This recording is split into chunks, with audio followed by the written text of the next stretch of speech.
We're going to infinity and beyond to dig up these unsettling behind-the-scenes facts. Welcome to Watch Mojo, and today we're counting down our picks for the 10 secrets behind Toy Story that will ruin your childhood. Before we begin, we publish new content every day, so be sure to subscribe to our channel and ring the bell to get notified about our latest videos. For this list, we're examining lesser-known facts about the original Toy Story film and the ensuing franchise that might really change the way you look at it all. Number 10. Andy and his friends all have the same face. Alright everyone, this is a stick-up! In the first Toy Story movie, we meet Andy, the proud owner of all the toys that we come to know and love. Andy's birthday is celebrated in the movie, and while you may have been distracted by the chaos of the party, if you look closely, you may notice something strange about Andy's party guests.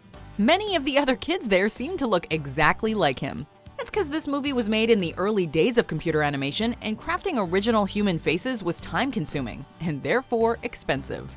Shudder. Everyone in the living room, it's almost time for the presents! Number 9. It was almost called You Are a Toy. What? What are you talking about? We all know that most movies and TV shows go through several different titles before finding the right one, and Toy Story was no exception. One of the earlier contenders for this franchise was You Are a Toy, which was likely inspired by the scene in which Woody yells this to Buzz as he's taking on Buzz's delusions. You are a toy! Though it wouldn't have necessarily been a bad title, it does have a bit of a negative connotation, and we feel that Toy Story has an element of whimsy to it that makes it feel like the perfect fit. You are a child's plaything! Number 8. Sid's creepy toys were inspired by real-life ones. Uh-oh. It's Sid! Many Disney and Pixar movies have moments in them that terrified us as kids, and the first Toy Story movie was one of them. While most of the film is a fun, primary-colored romp through Andy's bedroom and beyond, some of the darker scenes take place at Sid's house. While we eventually find out that Sid's Frankenstein-esque toys are actually friends and not foes, they're still pretty darn creepy. The film's animators actually took inspiration from real-life toys that were on display as part of an oddities exhibit at the Unknown Museum in Marin, California. Let's just say we don't need to see the real versions. All right, back! Back, you cannibals! Go! Number 7. Andy didn't have a dad because it was deemed too pricey. You saved the day again, Woody. In the first movie, we meet Andy and his baby sister, as well as their mom.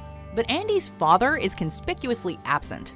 In an interview with MSN Movies, Lee Unkrich, who edited Toy Story, directed the third film in the franchise, and co-directed the second, said of Andy's dad that he has, quote, never been relevant to the story, going on to add that they had, quote, never addressed it directly, nor have we given any explanation for where he is or why he's absent. Craig Good, one of the layout artists on the film, gave the real explanation, however, saying that making human characters was, quote, hideously expensive, so they decided to simply leave him out. Mom, have you seen Woody? Where was the last place you left him?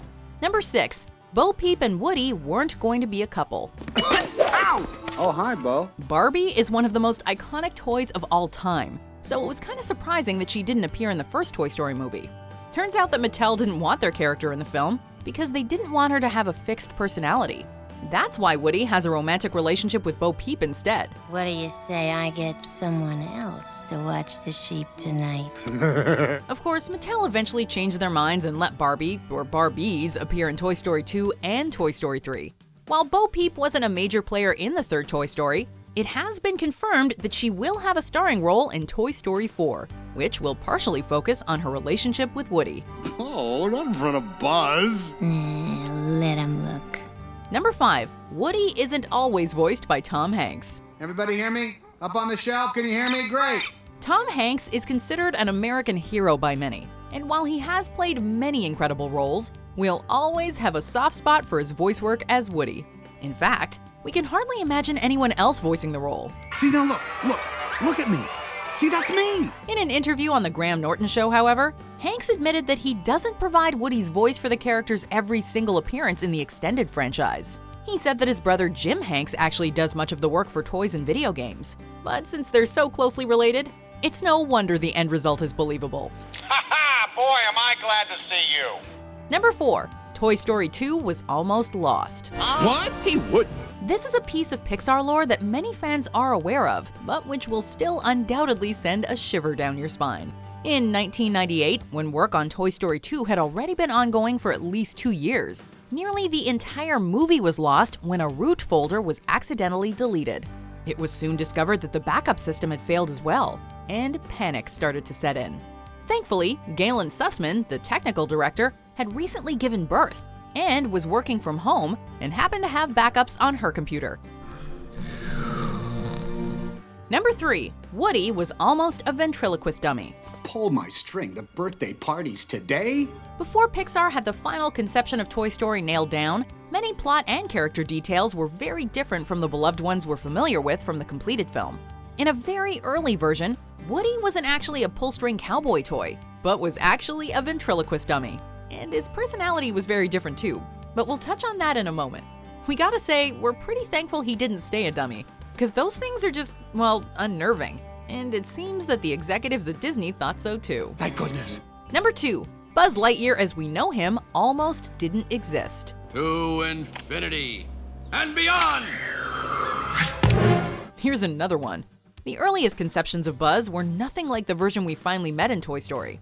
In fact, his name wasn't even always Buzz. He went through several other potential names including Lunar Larry, Tempest, Morph, and Star Command.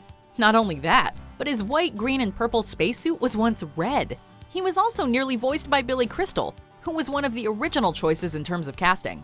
Most importantly though, originally, Buzz was going to be aware of the TV show that he originated from, which would have completely changed the plot of the film. You were right all along. I'm not a space ranger. I'm just a toy. Number 1. Woody was originally a big meanie. That wasn't flying. That was falling with style. It may seem hard to believe, but the original Woody was much more mean-spirited and villainous than his final incarnation. While Woody definitely makes some mistakes and has questionable morals at times, the audience always sympathizes with him, which was not the case in the original storyboarding. Even Tom Hanks supposedly noted, this guy is a jerk when he read his lines. Woody? Now what? Woody, I'm having a little difficulty. Slink, how hard can it be? One of the producers, Darla K. Anderson, said in 2015, quote, "We were trying to find a character with an edge. We took it way too far." Who knows what would have become of this film had Woody remained in his original iteration? Golly, Bob, howdy. Oh, shut up. Do you agree with our picks? Check out these other great clips from WatchMojo, and be sure to subscribe and ring the bell to be notified about our latest videos.